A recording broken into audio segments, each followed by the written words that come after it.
Jogaram a pasta no chão na frente de todos, apontaram o dedo para ele e gritaram: "Esse homem não representa mais nada aqui. Tirem tudo dele e mandem embora."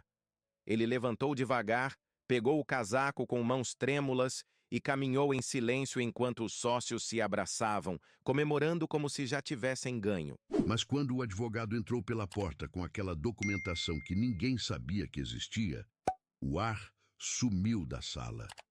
E o que aconteceu nos minutos seguintes, ninguém ali dentro jamais conseguiu esquecer. Curitiba acordou nublada naquela terça-feira de setembro. Não era o tipo de nublado que promete chuva e passa rápido.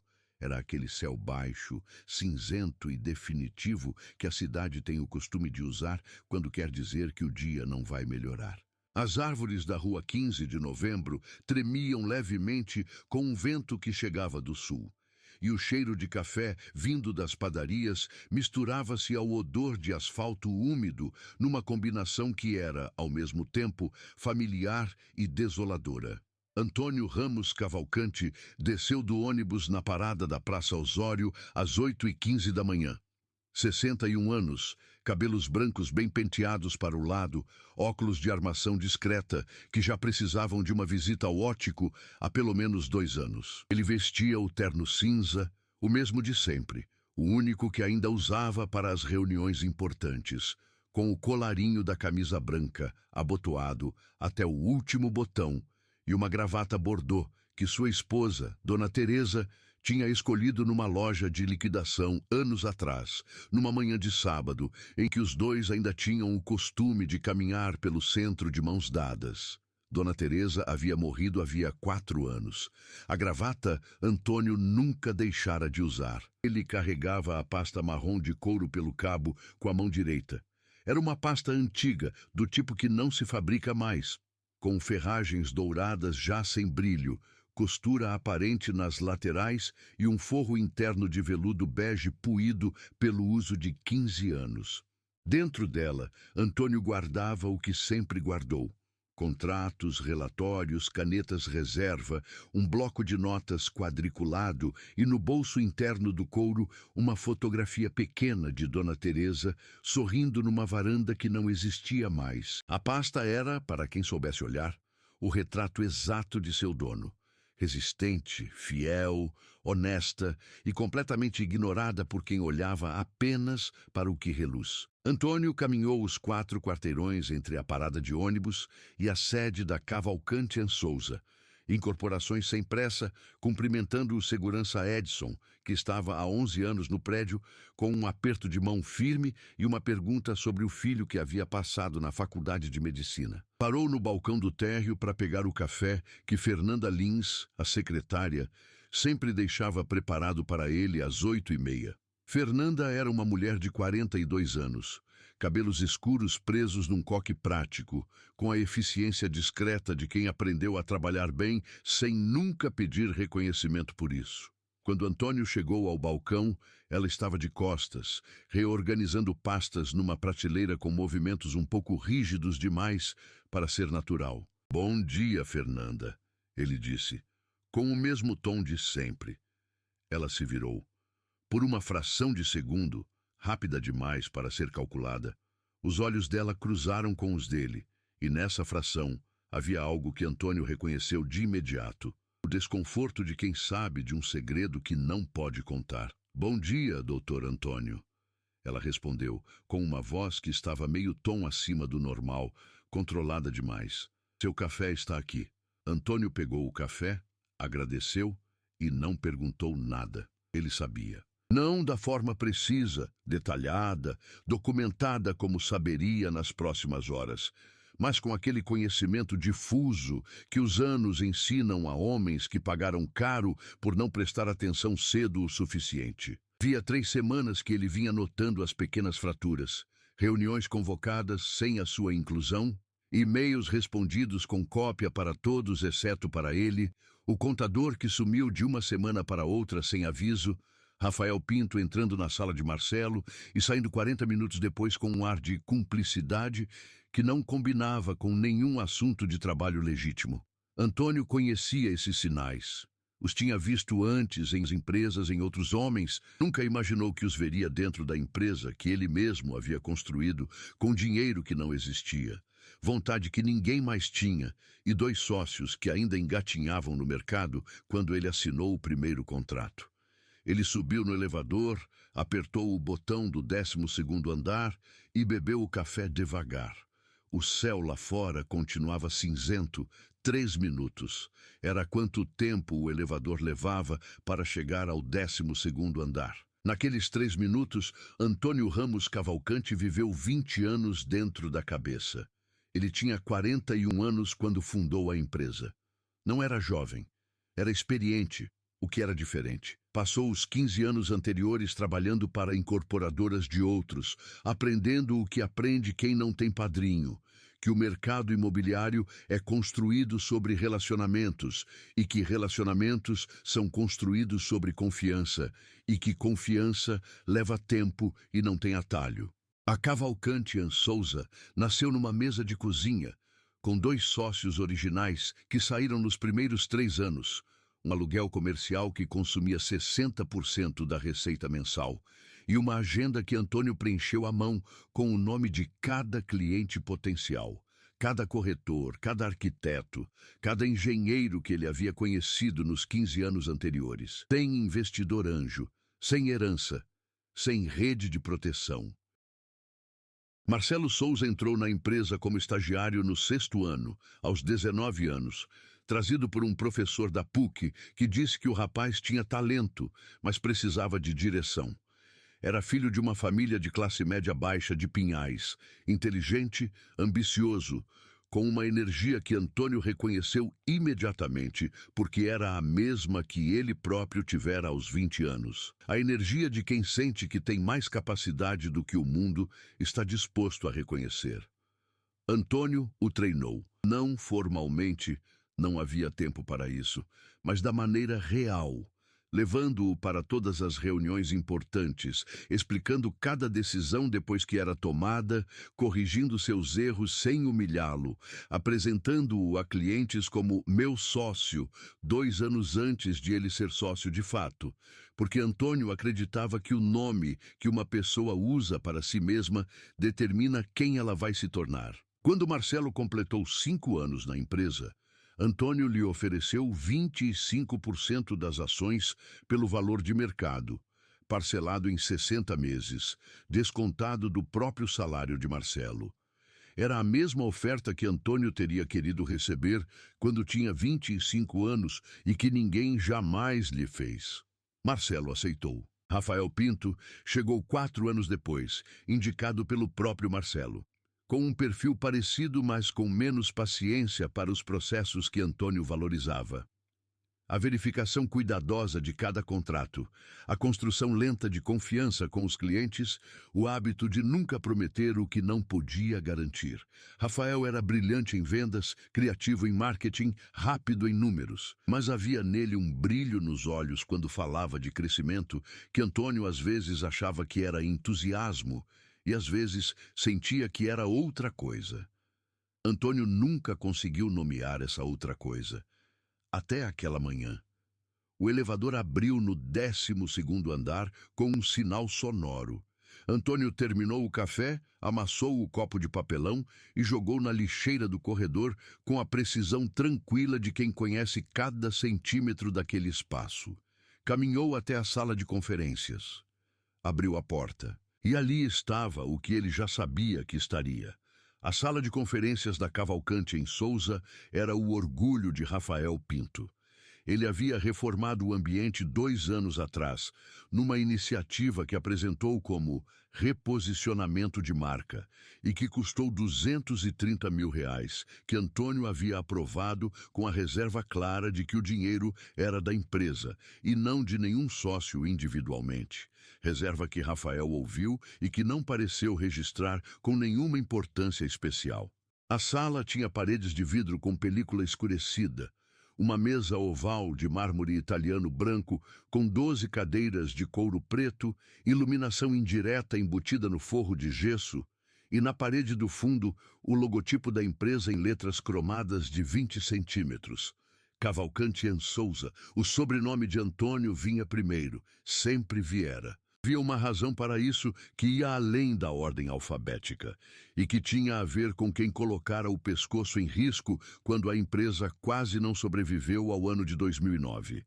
Mas isso era uma história que Marcelo e Rafael, ao longo dos últimos 2 anos, tinham desenvolvido o curioso hábito de não mencionar. Quando Antônio entrou na sala, havia 4 pessoas sentadas.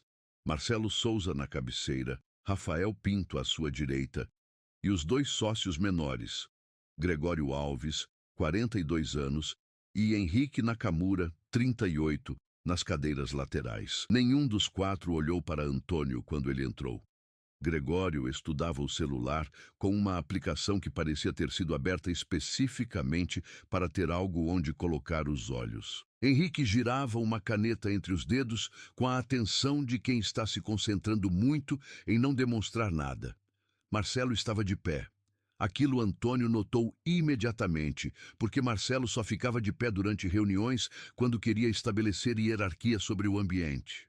Um hábito que havia desenvolvido depois de um curso de liderança executiva que fizera em São Paulo 3 anos atrás, e sobre o qual havia falado por semanas, citando o instrutor como se fosse um... Antônio pousou a pasta sobre a mesa, puxou a cadeira de sempre, a segunda à esquerda de quem entrava, de onde se via a cidade inteira pela janela, e sentou. Cruzou os braços levemente, sem rigidez.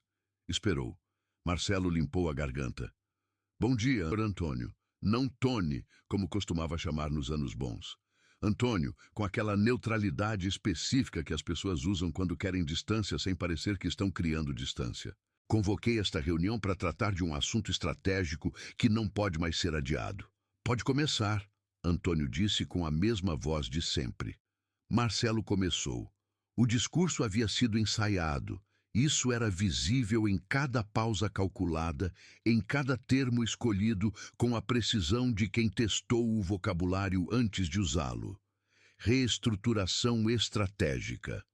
Perfil desalinhado com o novo momento da empresa. Necessidade de transição saudável. Respeito pelo legado. Antônio ouviu cada palavra com a mesma atenção com que havia ouvido cada contrato ao longo de 20 anos. Não para encontrar o que estava sendo dito, mas para encontrar o que estava sendo ocultado nas entrelinhas. O que estava sendo dito era: você está sendo expulso. O que estava sendo ocultado era: com a nossa proteção jurídica preparada, com os advogados que contratamos sem te avisar, com os documentos que achamos que revisamos, com os 3 outros sócios já convencidos ou cooptados e sem nenhuma saída para você. Antônio ouviu tudo isso sem interromper, sem mover um músculo além do necessário para respirar, sem deixar que seu rosto entregasse o que sabia que nenhum deles esperava, que ele não estava apenas preparado, que ele havia se preparado 3 semanas atrás ao primeiro sinal, que havia passado noites revisando contratos com doutora Cláudia Negrão, sua advogada de 20 anos, a mesma que Marcelo havia tentado, sutilmente, afastar das renovações contratuais nos últimos 2 anos, sempre com alguma justificativa plausível sobre modernização do escritório jurídico, que havia encontrado nessa revisão um documento que mudava absolutamente tudo. Que havia acionado esse documento naquela mesma manhã, 1 hora antes de a reunião começar. Mas nada disso estava no seu rosto quando Marcelo terminou de falar. O que estava no seu rosto era apenas a calma de quem esperou o suficiente para ter certeza. Foi Rafael quem não conseguiu segurar. Marcelo havia terminado o discurso com uma frase sobre melhor para todas as partes, quando Rafael Pinto se levantou da cadeira com aquele tipo de energia que não é raiva exatamente. É a impaciência de quem esperou muito tempo para fazer algo e não aguenta mais a cerimônia. 34 anos, terno azul marinho de R$ 2.000. O relógio que havia comprado 6 meses atrás e mencionado em pelo menos 3 conversas diferentes desde então. Ele se levantou, deu 2 passos em volta da mesa e arrancou a pasta de couro marrom das mãos de Antônio. Não puxou, arrancou, com a força específica de quem quer que o gesto seja percebido como declaração. A pasta voou pela sala e bateu contra o carpete bege com um estrondo surdo. O fecho dourado abriu com o impacto e os papéis se espalharam pelo chão. Contratos impressos, bloco de notas quadriculado, canetas, uma cópia de relatório mensal e a fotografia pequena de Dona Teresa, que saiu voando e pousou de costas para cima a 2 metros de distância. O silêncio que se seguiu durou talvez 2 segundos. Então Marcelo apontou o dedo, literalmente apontou, com o braço estendido e o indicador voltado para Antônio como se estivesse identificando um suspeito numa delegacia. E disse com aquela voz firme de curso de liderança, sem nenhum tremor, que traísse a menor hesitação: esse homem não representa mais nada aqui. Tirem tudo dele e mandem embora. Gregório e Henrique não se mexeram.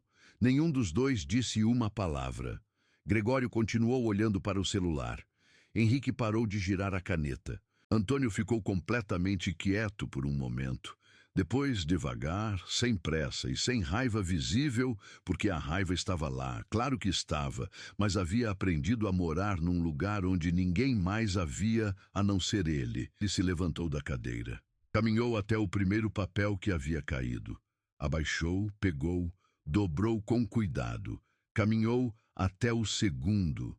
Abaixou, pegou, dobrou. Caminhou até a fotografia de Dona Teresa, pegou com as 2 mãos, olhou por um segundo, apenas um, e colocou no bolso interno do paletó, próxima ao coração. Por dobra, ele recolheu tudo do carpete enquanto a sala permanecia em silêncio. As mãos tremiam levemente, não de medo, de algo que não tem nome exato, mas que se manifesta no corpo quando uma pessoa percebe que foi tratada como lixo descartável dentro do espaço que construiu com o melhor de si mesma. Era o tremor específico da humilhação física. Não da vergonha, porque Antônio não tinha nada de que se envergonhar, mas do choque visceral de ser destituído de dignidade por mãos que ele próprio havia levantado. Quando todos os papéis estavam de volta na pasta, ele fechou o fecho com cuidado, vestiu o paletó que havia tirado ao sentar e caminhou em direção à porta. Atrás dele, Marcelo e Rafael se abraçavam. A gargalhada de Rafael ecoou pela sala de vidro. Aquela risada larga, sem cautela, de quem acha que já ganhou e não precisa mais fingir contenção. Alguém, Antônio não se virou para ver quem, abriu uma garrafa de champanhe. O estouro da rolha soou como uma ironia que nem precisava de explicação. Ninguém olhou para Antônio, nem agradeceu, ninguém se despediu. Ninguém disse sequer: "Foi bom trabalhar com você."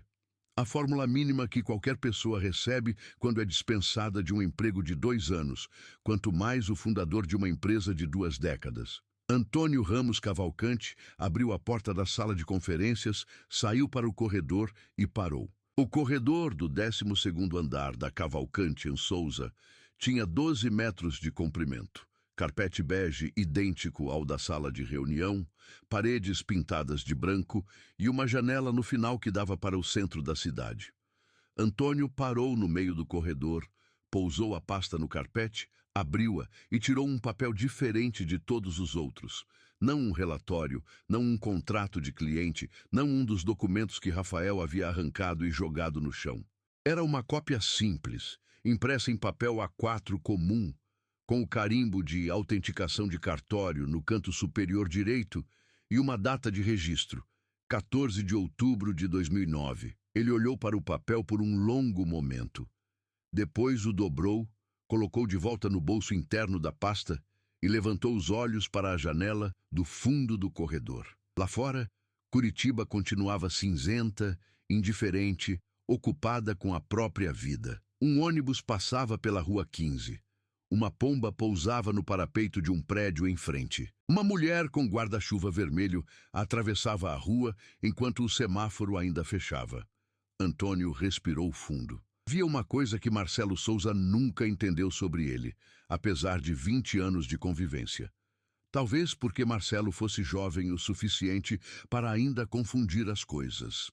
Talvez porque o sucesso chegara rápido demais para que ele precisasse aprender certas lições pela experiência.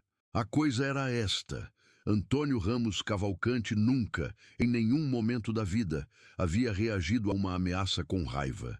Raiva era cara demais. Raiva consumia tempo, energia, clareza de pensamento e capacidade de enxergar o que precisava ser visto. Raiva era o luxo de quem podia se dar ao trabalho de errar e consertar depois. Antônio nunca teve esse luxo. Desde os 25 anos, quando seu pai faliu e ele precisou trabalhar 3 turnos para pagar o que o pai devia, sem deixar que o nome da família fosse a falência, ele aprendera que a resposta certa para uma ameaça não era a raiva. Era e método era exatamente o que havia aplicado nas últimas 3 semanas. A percepção chegou de forma indireta, como costuma acontecer com os golpes que estão sendo articulados por pessoas que julgam ser mais inteligentes do que são.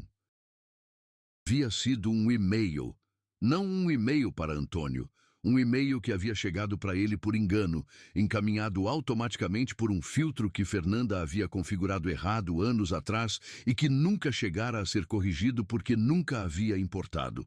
O e-mail era de um escritório de advocacia em São Paulo, Barros & Mendes Consultoria Jurídica, especializado em reestruturações societárias, endereçado a M. Souza, com cópia para E. Pinto, e com o assunto: Análise de viabilidade, dissolução parcial, fase 2. Antônio leu o e-mail. Leu 2 vezes. Depois fechou o notebook, foi até a janela do escritório e ficou olhando para a cidade por 5 minutos, sem pensar em nada específico. O que era para ele a maneira de pensar em tudo ao mesmo tempo. Depois pegou o telefone e ligou para a doutora Cláudia Negrão. Cláudia Negrão tinha 55 anos, cabelos curtos de um tom que ela chamava de louro natural de mulher que não tem tempo para salão, e que seus amigos chamavam de prata com dignidade. Era advogada corporativa desde os 28 anos. Havia passado pela Cavalcante & Souza desde a fundação.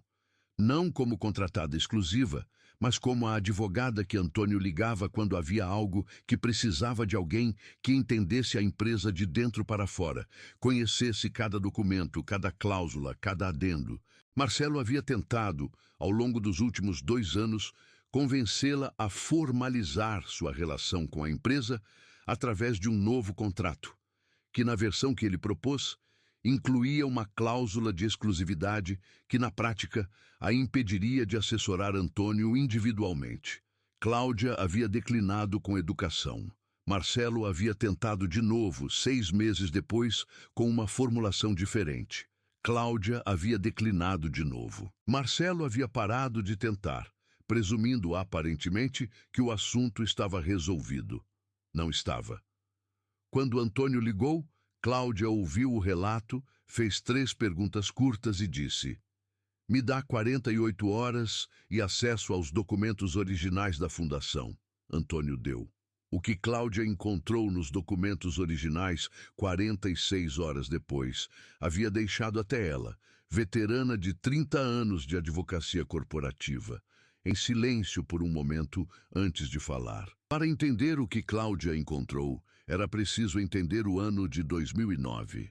A crise financeira global havia chegado ao Brasil com o atraso característico das ondas que atravessam oceanos, menos violenta do que nos Estados Unidos, mas suficientemente devastadora para o mercado imobiliário curitibano, que dependia de crédito fácil e confiança do consumidor, 2 elementos que haviam evaporado em questão de meses. A Cavalcante & Souza havia entrado em 2009 com 2 empreendimentos, um terceiro em pré-venda e um fluxo de caixa que parecia sólido no papel, até que os bancos começaram a apertar as condições de crédito imobiliário e as vendas caíram 52% em agosto de 2009. Antônio fez o que nenhum dos outros sócios estava em posição de fazer. Colocou o apartamento onde morava como garantia para um empréstimo de R$380 mil, que permitiu à empresa honrar os compromissos com os fornecedores dos 2 empreendimentos em construção e não paralisar as obras. Era o apartamento que ele e Dona Teresa haviam comprado no ano anterior, com o que haviam juntado em 18 anos de trabalho. Era a única propriedade que tinham. Nenhum dos outros sócios fez o mesmo. Os dois que existiam na época tinham menos, é verdade. Mas cada um tinha alguma coisa que poderia ter colocado. Nenhum colocou. Antônio não guardou rancor por isso. Ou guardou, mas em algum lugar muito fundo onde não atrapalhava o trabalho. O instrumento particular assinado naquele mês estabelecia que, em troca da garantia pessoal, Antônio recebia o direito contratual de recompra preferencial de até 70% das ações da empresa, a ser exercido em caso de dissolução forçada ou compulsória de sua participação societária, pelo valor simbólico de R$ 100. Era uma cláusula de proteção, uma âncora jurídica para o caso de, exatamente, o que estava acontecendo agora. O instrumento havia sido redigido por um advogado que Cláudia conhecia e respeitava, registrado em cartório e arquivado na pasta de documentos originais da empresa. A pasta que Marcelo e os advogados de Barros em Mendes haviam claramente revisado, achado suficientemente bораborante para ignorar, ou simplesmente não conseguido localizar em meio aos arquivos de 20 anos de documentação. A âncora estava intacta. Antônio, Cláudia havia dito ao telefone, com uma voz que ele reconheceu como a voz que ela usava quando algo era sério, mas também, discretamente, espetacular. Você tem um instrumento de proteção societária que torna juridicamente impossível que eles façam o que planejam fazer sem a sua autorização. E mais do que isso, se eles tentarem te dissolver compulsoriamente, o que claramente é o plano, você pode exercer esse direito de recompra imediatamente. Eu sei, Antônio disse. Houve uma pausa. Você já sabia? Ela perguntou. Lembrei quando você me ligou pela primeira vez. Não sabia se o documento ainda estava em... Está impecável. Então está resolvido. Antônio, Cláudia disse. E havia algo na voz dela que não era exatamente afeto, mas era a coisa mais próxima que uma advogada corporativa de 30 anos de carreira consegue de afeto. Você não vai querer que eles cheguem até o final do discurso deles antes de eu aparecer? Antônio ficou quieto por um segundo. Sim, ele disse. Quero. Fernanda Lins sabia desde a semana anterior. Não sabia dos detalhes jurídicos. Não tinha como, mas sabia o suficiente. Havia sido convocada em separado por Marcelo para uma conversa sobre transição de pessoal, na qual ele havia deixado claro, com aquela delicadeza agressiva que as pessoas usam quando querem que você entenda um recado sem terem dito nada diretamente, que sua permanência na empresa dependia de sua discrição durante o processo. Fernanda havia ouvido, sorrido com o sorriso que aprendera a usar em 12 anos de trabalho em escritório corporativo, o sorriso que diz, entendi, sem prometer nada, e saído da sala de Marcelo com o estômago embrulhado. Ela trabalhava para Antônio havia 10 anos. Antes disso, havia trabalhado para o contador da empresa por 2, que havia sido contratado por Antônio. Toda a carreira que ela tinha naquele setor havia sido construída dentro da Cavalcante & Souza, e dentro da Cavalcante & Souza existia por causa de Antônio Ramos Cavalcante, que havia visto o currículo dela num processo seletivo para uma vaga de recepcionista, chamado para conversa, dito que ela tinha mais capacidade do que a vaga exigia, e oferecido a posição de assistente executiva com um salário 40% maior do que ela havia pedido. Você vai crescer rápido se quiser, ele havia dito no dia em que ela assinou o contrato. Aqui a gente cresce junto. Ela havia crescido e agora estava de pé num corredor, às 8h27 da manhã de uma terça-feira, preparando o café de um homem que estava prestes a ser humilhado dentro da própria empresa, e não tinha como avisá-lo sem perder o emprego, e não tinha como ficar calada sem perder algo maior do que o emprego. Quando Antônio chegou ao balcão, ela se virou e disse, bom dia, com a voz um meio tom mais alta do que o normal. Era o único aviso que conseguia dar. E ele havia entendido. Ela viu nos olhos dele, naquela calma específica que não era indiferença, mas era algo mais forte do que indiferença, que ele havia entendido. Isso não ajudou o estômago dela a desamarrar. Quando a reunião começou e ela foi gentilmente solicitada por Rafael, com aquele tom que não era pedido, mas era ordem com um embrulho de seda, a aguardar do lado de fora, ela saiu da sala e ficou no corredor, sentada numa cadeira de espera, com as mãos juntas sobre o colo, olhando para a porta fechada da sala de conferências, rezando silenciosamente para que o que ela sabia que havia sido preparado chegasse a tempo. Havia uma história que Marcelo Souza não contava mais. Não porque fosse vergonhosa, não era ou não deveria ser, mas porque a história exigia uma gratidão que ele havia cansado de sentir. E quando uma pessoa cansa de sentir gratidão, a estratégia mais comum é reescrever a história de um jeito que não exija mais ela. Marcelo era filho de José Souza, motorista de caminhão, e de Maria das Graças Souza, que costurava roupas em casa para complementar a renda. Cresceu em Pinhais, num bairro onde as casas eram pequenas e as ambições maiores do que o espaço disponível, e onde havia aprendido, como aprendem os filhos de quem trabalha muito para ganhar pouco, que a única diferença entre ele e as pessoas que apareciam na televisão era a oportunidade. Quando o professor da PUC o indicou para o estágio na Cavalcante em Souza, Marcelo tinha 19 anos e nenhuma ideia de que o mercado imobiliário existia como carreira.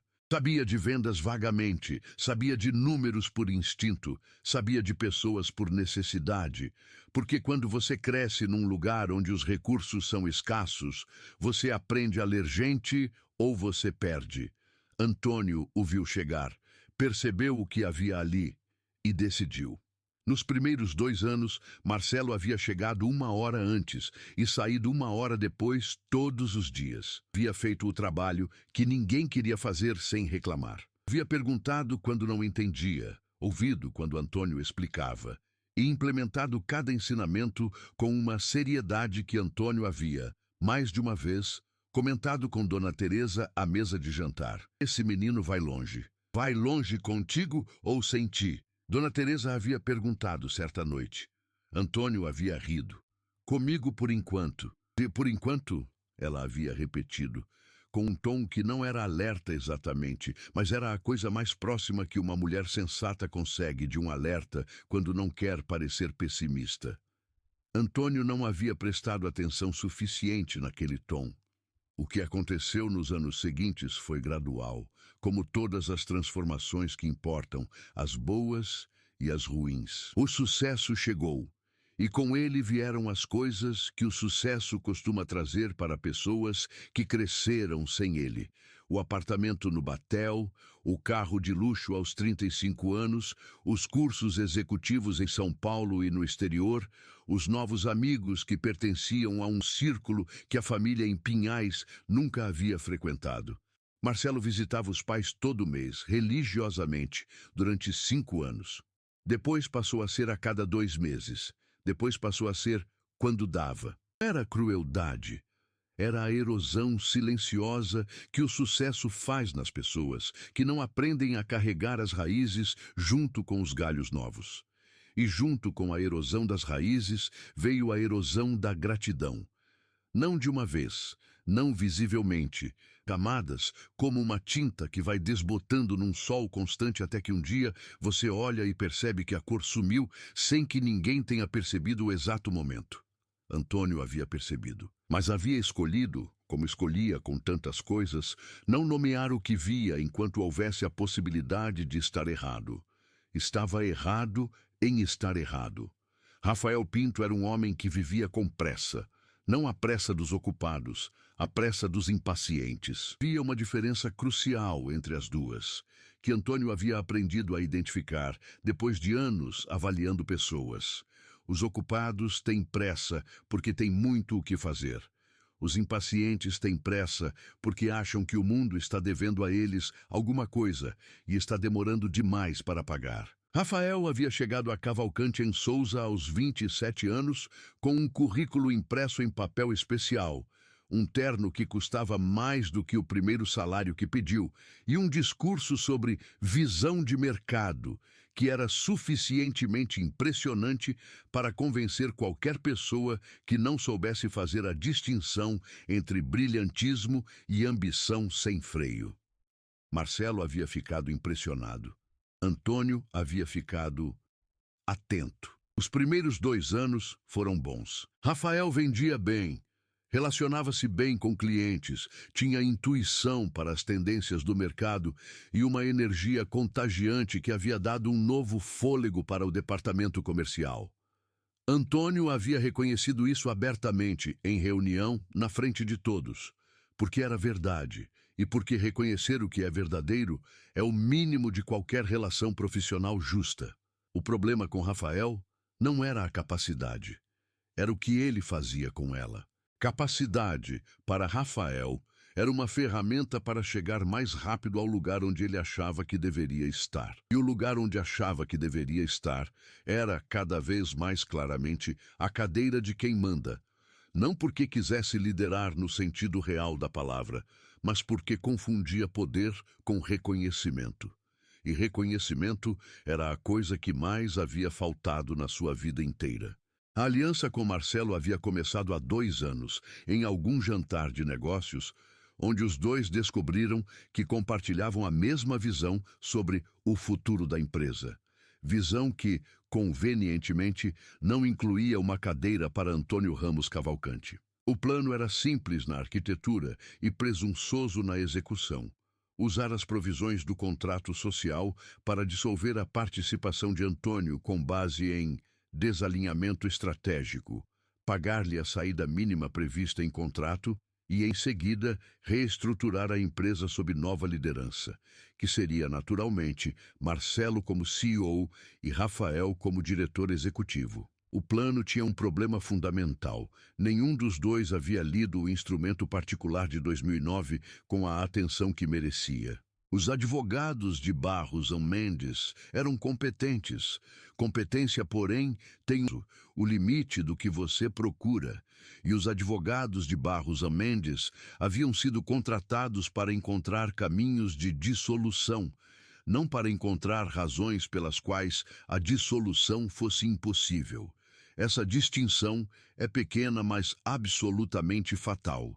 Quando você contrata alguém para construir uma saída, essa pessoa naturalmente não está olhando para as paredes que você não percebe. O instrumento particular de outubro de 2009 havia sido arquivado numa pasta catalogada como Garantias Extintas, 2008-2012, por um estagiário que havia corretamente notado que o empréstimo original havia sido quitado em 2011 e, incorretamente, concluído que todos os instrumentos relacionados àquele período haviam sido extintos junto com ele. A cláusula de recompra preferencial, porém, não era uma garantia do empréstimo. Era um instrumento independente com vida jurídica própria, que não havia sido rescindido por nenhum documento posterior e que nunca havia sido compensado financeiramente de nenhuma forma. Quando Cláudia Negrão abriu a pasta Garantias Extintas, do 2012, na sua análise, metódica, cronológica, página por página, e encontrou o instrumento, ela leu 2 vezes para ter certeza, ligou para um colega em São Paulo para confirmar a interpretação jurídica, ficou em silêncio por 3 minutos e depois ligou para Antônio. É sólido, ela havia dito. É absolutamente sólido. O instrumento havia sido redigido com uma precisão que era, retrospectivamente, notável.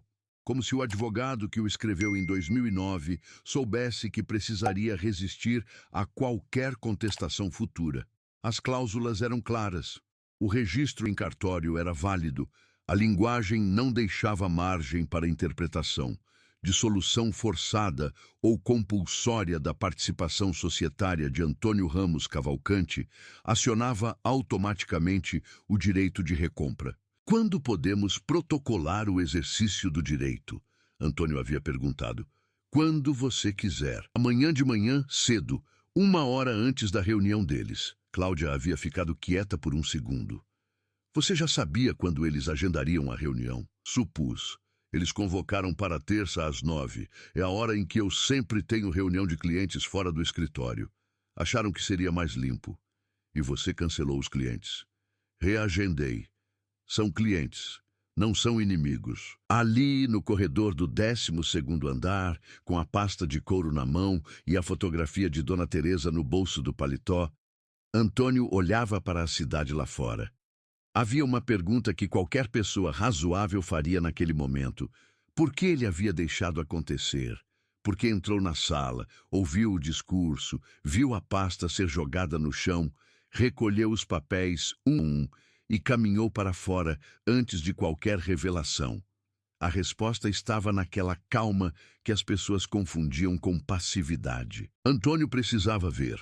Precisava de testemunhas, precisava que os sócios, Gregório, Henrique, a câmera de segurança da sala, vissem o que Marcelo e Rafael eram capazes de fazer quando acreditavam que já tinham ganho. Precisava que a humilhação ficasse registrada não apenas nos documentos jurídicos, mas na memória de cada pessoa que estava naquela sala. Porque quando Cláudia entrasse pela porta, a pergunta que todos se fariam não seria apenas sobre documentos e direitos societários. Seria sobre caráter.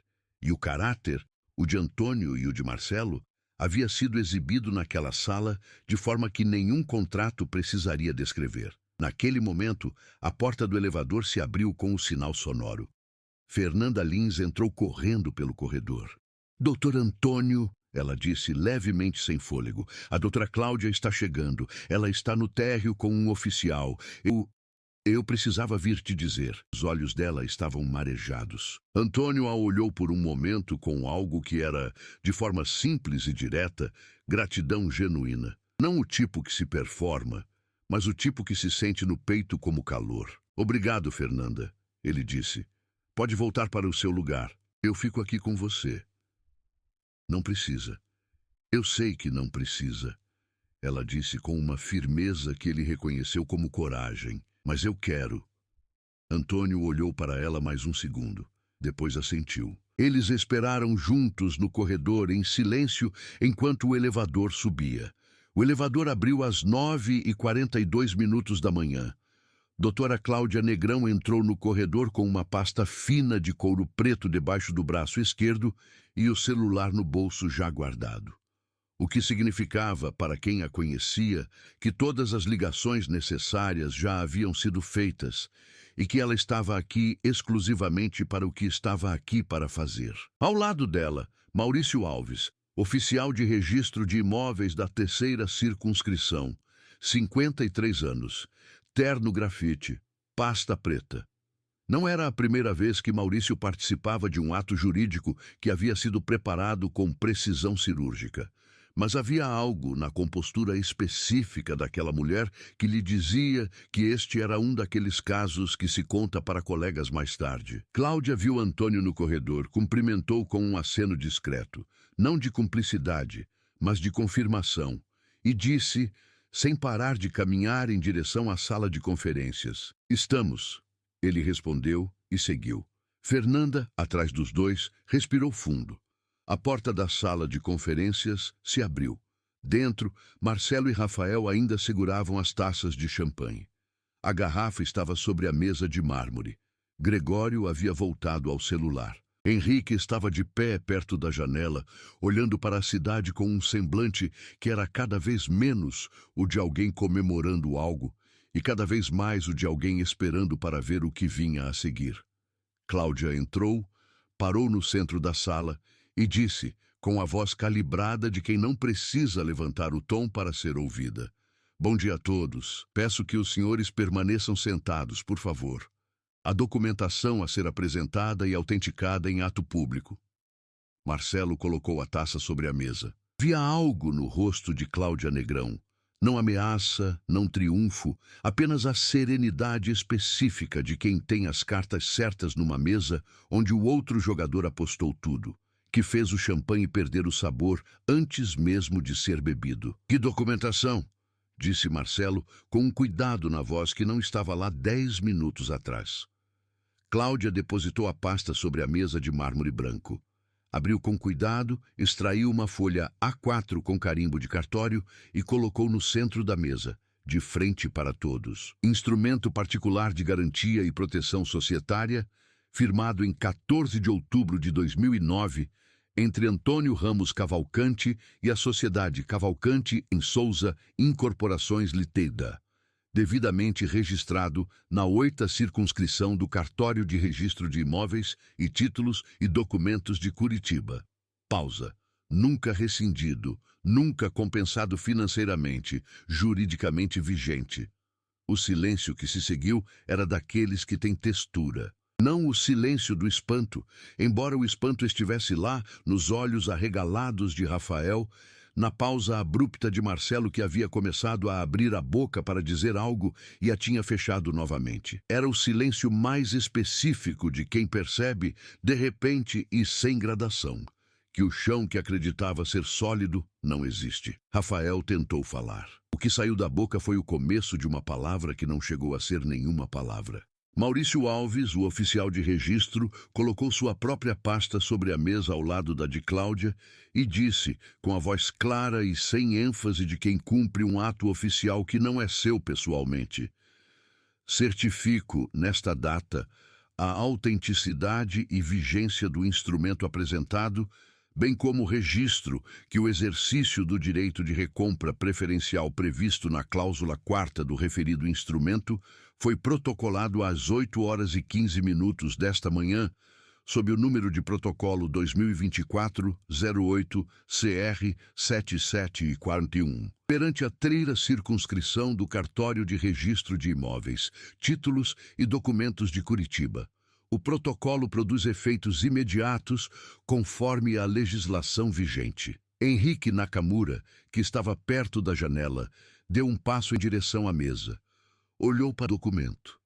Olhou para Antônio. Voltou a olhar para o documento. Ele exerceu o direito antes da reunião, disse Henrique, mais para si mesmo do que para alguém. Às 8h15. A reunião era às 9h. Ninguém respondeu porque não havia o que responder. Marcelo olhava para o instrumento de 2009 como se a concentração suficiente pudesse fazer aquelas palavras trocarem de lugar, revelar alguma ambiguidade que ele não havia visto na primeira leitura, oferecer alguma saída que não existia. As mãos estavam sobre a mesa, planas, imóveis, a linguagem corporal de quem está processando algo que o sistema não está preparado para receber. Rafael puxou a cadeira e sentou de volta, com o tipo de movimento desajeitado de quem perdeu subitamente a consciência do próprio corpo. A champanhe continuava sobre a mesa. Quente agora. Foram 6 minutos de silêncio pesado quando os 3 confirmações chegaram, quase simultaneamente, como se o universo estivesse executando uma coreografia que havia ensaiado muito antes. O de Marcelo tocou primeiro. Era o gerente do Banco Regional do Sul, onde a Cavalcante em Souza operava as contas principais há 17 anos. A mensagem era curta e sem cerimônia. A instituição havia recebido o protocolo do cartório e estava confirmando o reconhecimento de Antônio Ramos Cavalcante como detentor majoritário imediato da sociedade, com efeito a partir da manhã daquele dia. Marcelo leu a mensagem. Releu. O laptop de Gregório, que estava aberto sobre a mesa com o sistema da Junta Comercial do Paraná, emitiu o som de uma atualização de página. Gregório olhou para a tela com o tipo de expressão que as pessoas fazem quando leem algo que o cérebro precisa de um segundo extra para acreditar. Depois, girou o laptop devagar para que todos pudessem ver. A atualização cadastral da Cavalcante em Souza Incorporações Ltda exibia, no campo sócio majoritário, o nome de Antônio Ramos Cavalcante, com a data de atualização daquela manhã. A junta comercial não mente, não tem como. E então, a porta da sala de conferências abriu mais uma vez. Paulo Saraiva, 51 anos, diretor financeiro do Grupo Atalaia, o maior cliente da Cavalcante em Souza, responsável por cerca de 35% do faturamento anual da empresa nos últimos 4 anos, entrou com a postura de quem acabou de ouvir algo que não estava esperando ouvir e resolveu não fingir que não ouviu. Paulo era um homem de estatura mediana, cabelos grisalhos bem cortados, o tipo de presença que ocupa um espaço sem precisar anunciá-la. Havia chegado ao escritório para uma reunião que estava agendada para as 10 horas em outra sala e havia ouvido, do corredor, partes suficientes do que havia acontecido para que a situação ficasse clara. Ele olhou para Marcelo, olhou para Rafael, olhou para Antônio, disse Paulo, com a simplicidade de quem não está interessado em dramaturgia. Conheço você há mais de uma década. Sua empresa construiu o primeiro empreendimento do Grupo Atalaia em Curitiba. E a qualidade daquele trabalho foi o que nos fez renovar cada contrato desde então. Pausa. O que acabei de ouvir no corredor e o que estou vendo agora nesta sala não representa os valores com os quais meu grupo faz negócios. Ele virou os olhos para Marcelo e Rafael. O Grupo Atalaia não renova contratos com empresas que tratam seus fundadores desta forma. Comunicarei formalmente ao nosso jurídico até o final da tarde. Rafael abriu a boca. A fechou. Marcelo tentou. Paulo, se você me der um momento para explicar. Não preciso de explicações, Marcelo. Paulo disse, com uma cortesia que era mais afiada do que qualquer dureza seria. Preciso de integridade nos parceiros com quem trabalho. Até logo. Ele saiu. O silêncio voltou. Mais pesado agora, com a dimensão adicional das consequências financeiras concretas que acabavam de sentar à mesa sem pedir licença. Marcelo olhou para Antônio. Via naquele olhar uma composição complexa que seria difícil de ler para qualquer pessoa que não o conhecesse há 20 anos. Havia confusão genuína, do tipo que acontece quando o script que você memorizou não corresponde ao que está acontecendo no palco. Havia alguma coisa que se aproximava de vergonha, enterrada fundo mas presente. E havia, acima de tudo, a tentativa ainda em curso de encontrar algum ângulo que transformasse a situação numa negociação. Antônio, ele começou, com aquela voz que havia usado em dezenas de reuniões difíceis ao longo dos anos. A voz de quem tenta estabelecer que as coisas ainda podem ser resolvidas entre adultos razoáveis. As palavras foram duras demais. Você sabe que há coisas que a gente fala no calor do momento? Marcelo, a voz de Antônio era calma, completamente calma. Não do tipo de calma que é máscara para a raiva, mas do tipo que é simplesmente o som de alguém que não tem mais nada a provar. Não houve calor do momento, houve planejamento. Houve uma reunião que foi convocada sem me incluir com informações reais.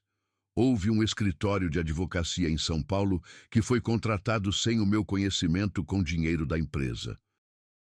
Houve um documento de 2 décadas que foi ignorado por pressa ou por arrogância. Pausa. E houve uma pasta jogada no chão. Marcelo não respondeu.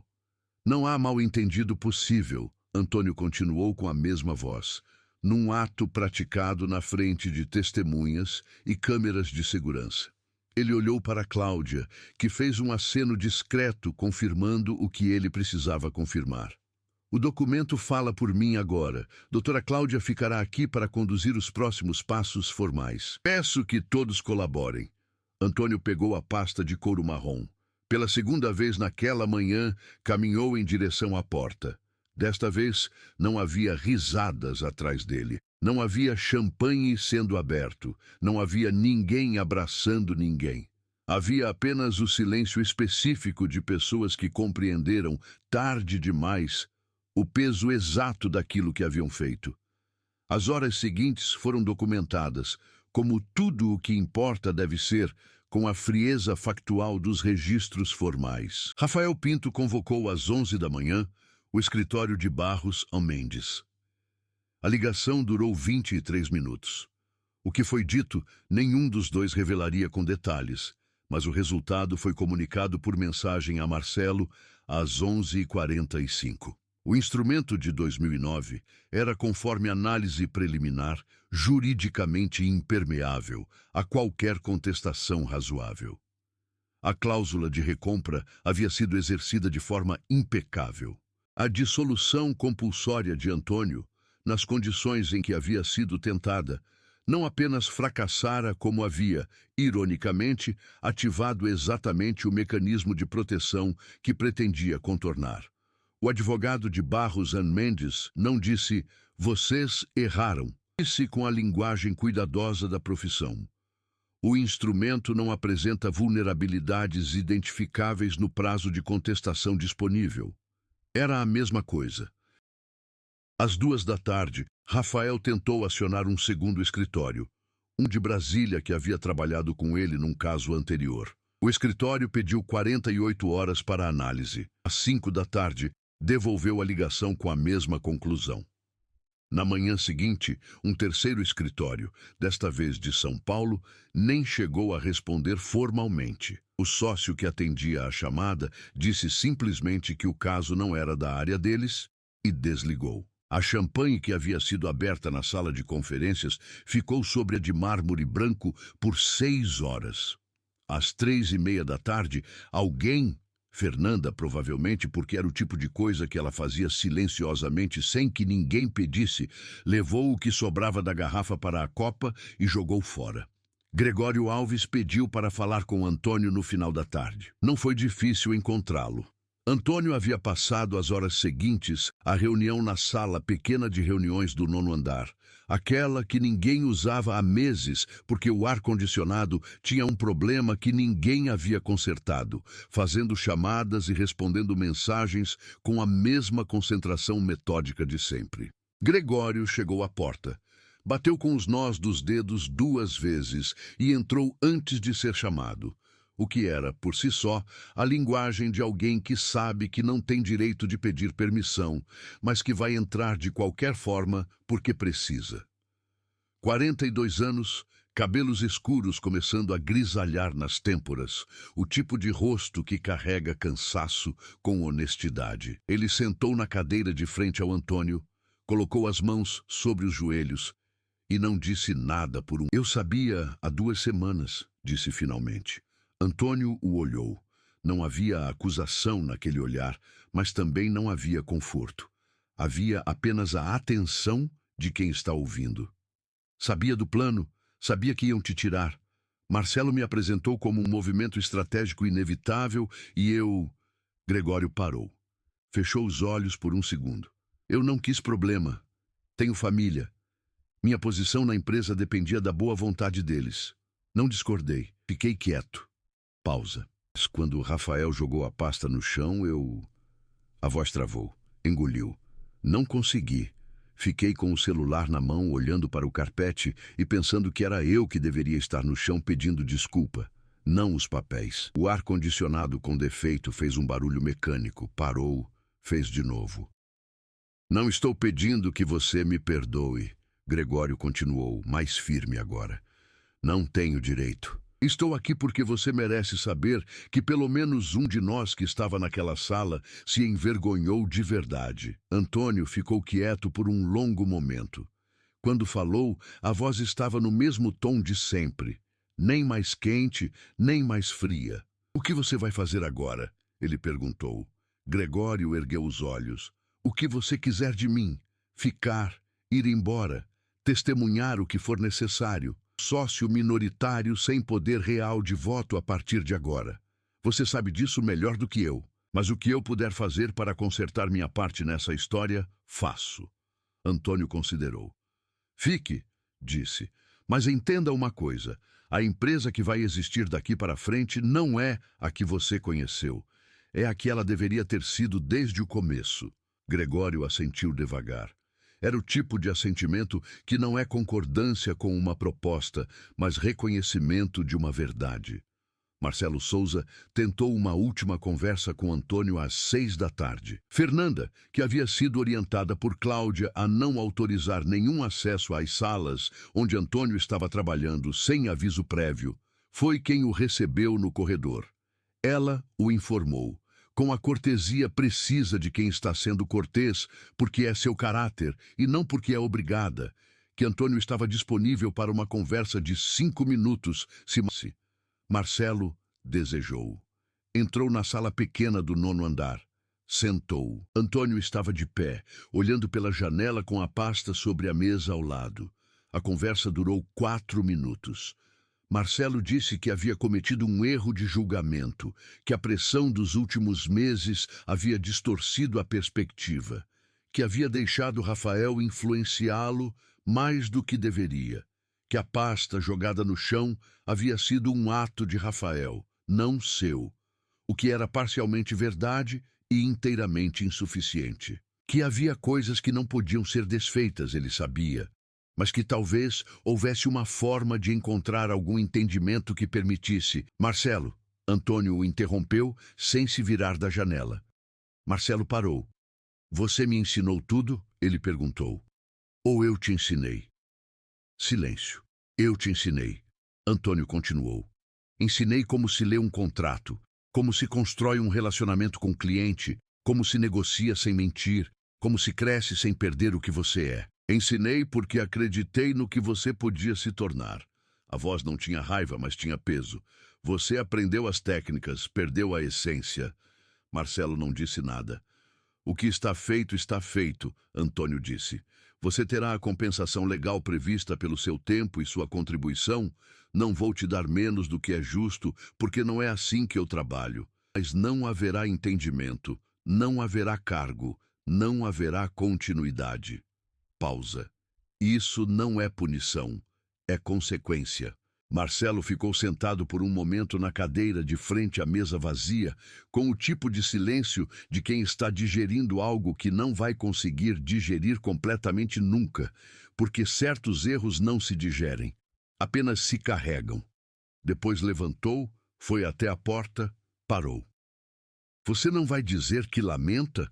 Perguntou com a voz baixa, sem acusação, genuinamente perguntando.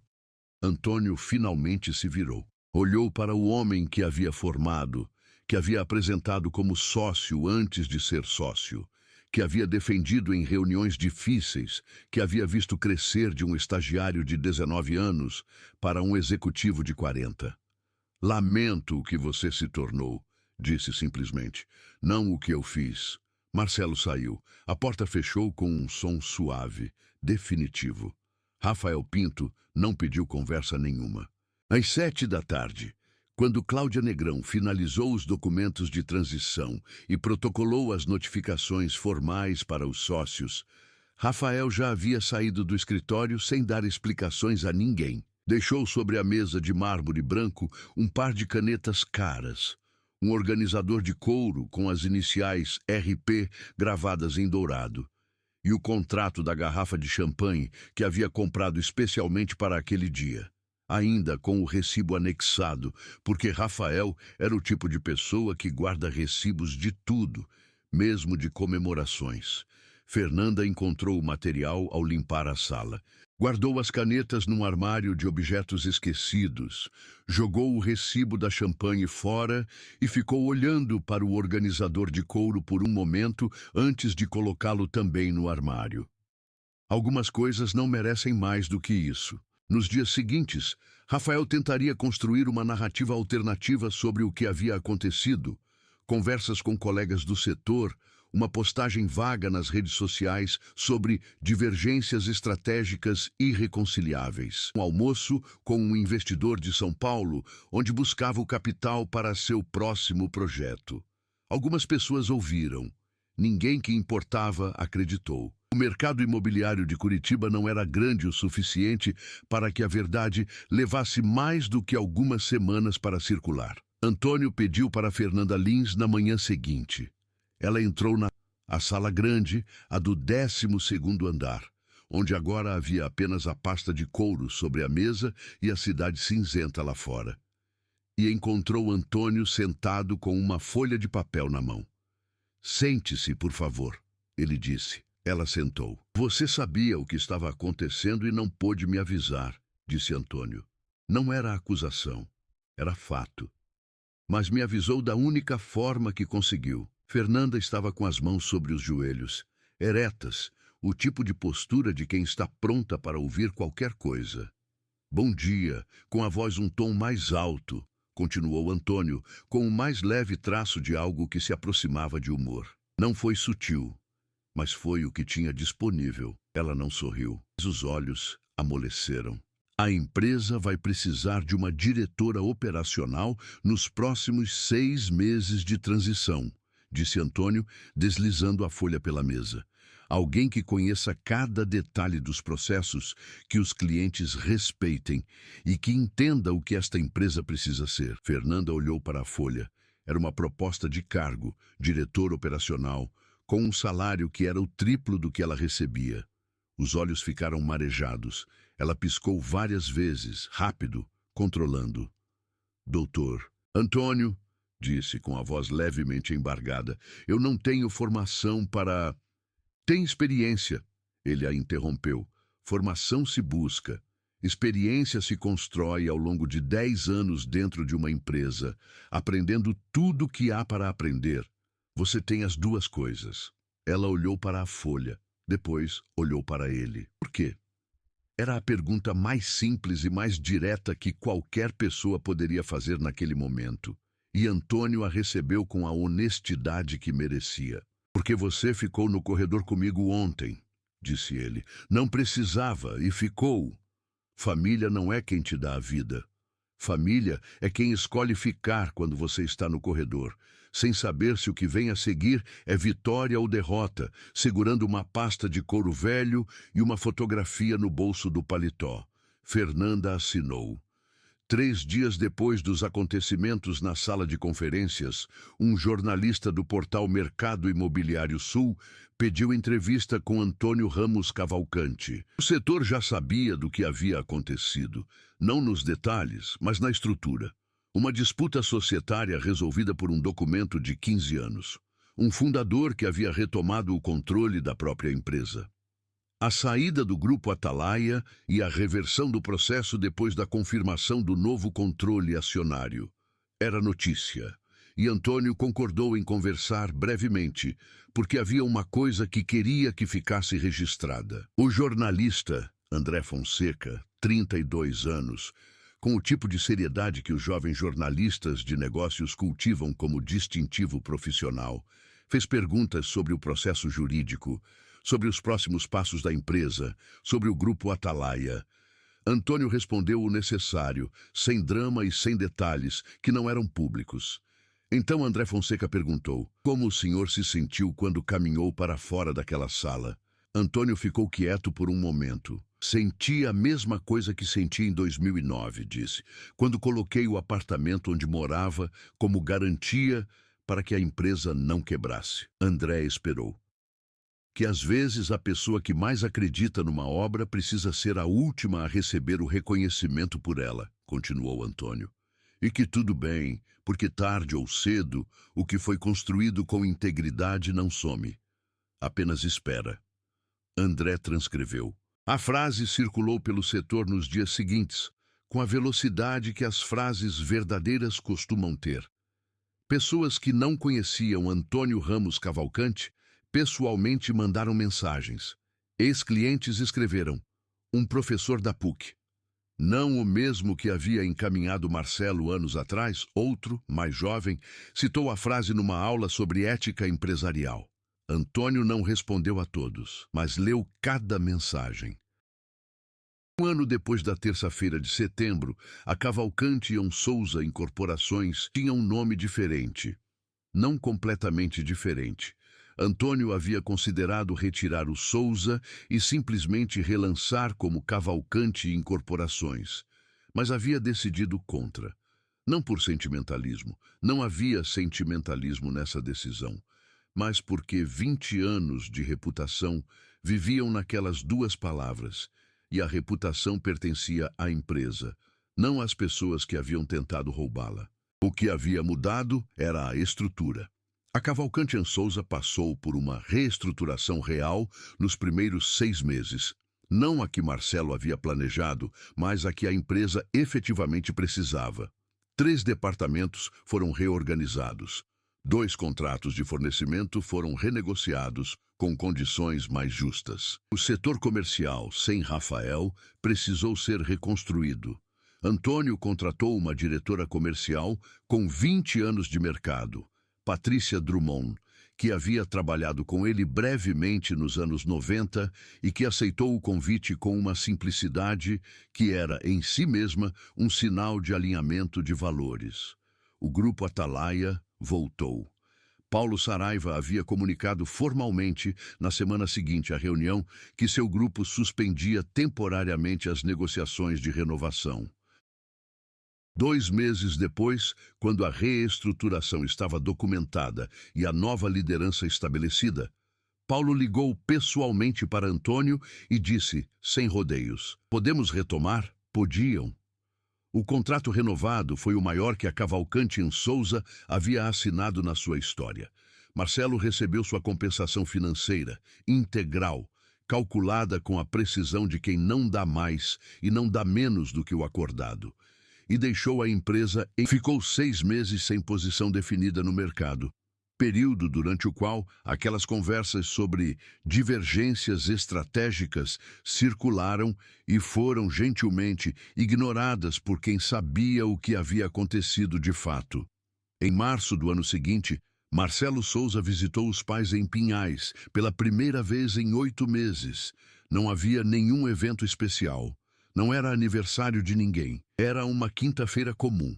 E ele apareceu com 2 bolsas de supermercado, sentou à mesa da cozinha onde havia crescido e ficou 3 horas conversando com o pai e a mãe sobre coisas que não tinham importância nenhuma e toda a importância do mundo. O cachorro novo da vizinha, a reforma do bairro, a série que a mãe estava assistindo. Dona Maria das Graças Souza notou que o filho estava diferente, mas não perguntou o quê. Apenas colocou mais café. Era o começo de algo que Marcelo não saberia nomear por um tempo ainda. Mas era um começo. Rafael Pinto fundou uma consultoria imobiliária em São Paulo 6 meses depois dos acontecimentos em Curitiba. O relógio caro ainda estava no pulso, a ambição intacta, a pressa inalterada. Algumas coisas levam mais tempo para mudar do que outras. Ou não mudam. No 6º mês de sua posição como diretora operacional, Fernanda Lins concluiu a primeira etapa de uma pós-graduação em gestão empresarial, que havia começado 3 semanas depois de assinar o contrato, às suas próprias custas, sem pedir reembolso, porque havia decidido que queria ganhar aquela posição do jeito completo, não apenas recebê-la. Antônio soube pela Patrícia Drummond, que havia ficado sabendo pela secretária, que havia ficado sabendo de Fernanda por acidente. A manhã seguinte, havia sobre a mesa de Fernanda um envelope.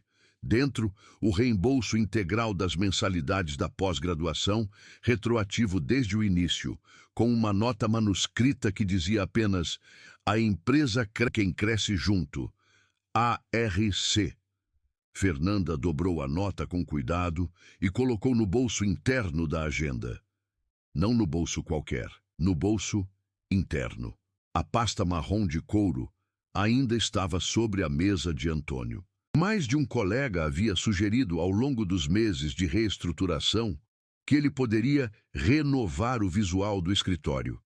Uma sugestão que era, no fundo, também sobre a pasta, que estava visivelmente puída, com o fecho dourado sem brilho e a costura das laterais começando a desfazer. Antônio havia declinado cada sugestão com uma educação que não deixava espaço para insistência. Dentro dela, na manhã de uma terça-feira de setembro do ano seguinte, exatamente um ano depois, havia os mesmos itens de sempre: contratos, relatórios, caneta reserva, bloco de notas quadriculado, e no bolso interno de veludo bege, a fotografia pequena de Dona Teresa sorrindo numa varanda que não existia mais. Antônio chegou ao escritório pelo mesmo ônibus, parou no mesmo balcão, pegou o mesmo café, agora servido por Fernanda com o mesmo gesto de sempre, mas com um sorriso diferente, o sorriso de quem não está mais com o estômago embrulhado. Subiu no elevador, apertou o 12º. O céu de Curitiba estava, naquele setembro de aniversário, completamente aberto. Azul sem compromisso, com aquele tipo de luz que a cidade reserva para os dias que quer fazer questão de ser bela. Antônio saiu do elevador, caminhou pelo corredor, passou pela janela do fundo que dava para a cidade E parou um momento. Lá fora, Curitiba estava ocupada com a própria vida. Um ônibus passando. Uma mulher com guarda-chuva vermelho. Ou talvez fosse outra mulher, talvez fosse o mesmo guarda-chuva, talvez não importasse, atravessando a rua no sinal aberto. Ele pensou em Dona Teresa. Pensou no apartamento que havia colocado como garantia em 2009 e que, depois de tudo, continuava sendo o lar onde dormia, porque a empresa sobrevivera, o empréstimo fora quitado e aquelas paredes que haviam ficado em risco por alguns meses continuavam sendo as mesmas paredes que guardavam a fotografia das férias em Gramado, a poltrona que ela havia escolhido numa feira de artesanato, o cheiro de café que ele ainda preparava de manhã, mesmo sozinho, porque era o mesmo café que ela gostava. Pensou em Marcelo. Não com raiva, não com aquela tristeza que paralisa, mas com a tristeza que move. A tristeza de quem viu o melhor e o pior de uma pessoa e ainda se pergunta sem resposta definitiva se a história deles terminou ou apenas mudou de capítulo. Pensou em Fernanda, que naquele momento estava provavelmente já na sala dela, resolvendo as demandas da manhã com aquela eficiência tranquila que era, na verdade, uma forma de generosidade. Pensou no instrumento de 2009, naquele advogado cujo nome ele nunca havia esquecido. Dr. Hélio Braga, falecido em 2017, um homem que havia redigido aquela cláusula com uma precisão que beirava a previsão. Em como existem atos pequenos de competência e cuidado, que plantam raízes tão profundas que sobrevivem às intempéries de 15 anos sem que ninguém saiba que estavam lá. O que foi construído com integridade não some, apenas espera. Antônio Ramos Cavalcante abriu a porta da sala grande do 12º andar, pousou a pasta de couro sobre a mesa, tirou o paletó com as mesmas mãos que um ano antes haviam tremido ao recolher papéis de um carpete bege e sentou. Havia trabalho para fazer. E ele faria. Família não é quem te dá a vida. Família é quem escolhe estar no corredor quando você não sabe o que vem a seguir. Família é quem assina o que precisa ser assinado para que o que você construiu continue de pé. Família é quem serve o café sabendo que você precisa dele e fica, mesmo quando não é obrigado a ficar. Riqueza não é o que você acumula, é o que você constrói de tal forma que nenhuma reunião surpresa, nenhum dedo apontado, nenhuma pasta jogada no chão pode alcançar. É o que sobrevive ao pior momento e emerge, sem discurso, sem vitória performática, mais sólido do que estava antes. E integridade não é a ausência de fraqueza. É a escolha, repetida todos os dias, de não permitir que as mãos que tremem de humilhação impeçam a mente de funcionar com clareza. Às vezes, o melhor de nós é exatamente o que os outros apostam que não existe mais. Apenas esperava.